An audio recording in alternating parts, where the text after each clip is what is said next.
Hey guys, what is up? Today I'm going to show you some interesting feature about Adobe Premiere Pro 2021 that I don't really understand. As a semi-experienced user myself, it freaks me out how this occurs.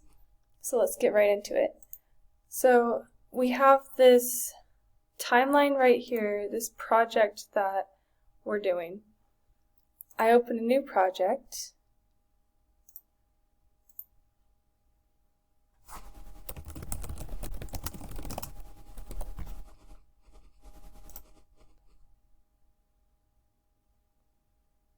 And even though I don't have any media in this box down here, I still have this video showcased,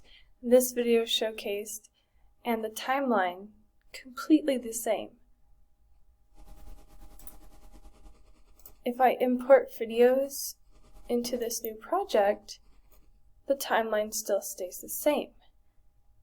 This is great if I just want to cap on to a different video project, but if I just want a completely new project, this makes it difficult for me because then I have to figure out how I'm going to get rid of all this without messing it up.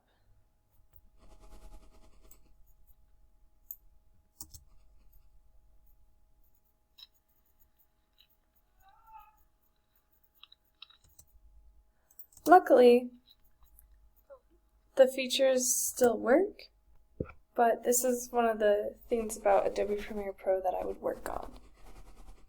There's also the case where sometimes I go into this editing tab up here and it doesn't show me the editing features. So I go into Effect Controls, but sometimes when I go back to it, it just doesn't show it like this. And I'm very confused on how to fix that. Adobe Premiere Pro tech support, if you could help me, that'd be great. Thanks.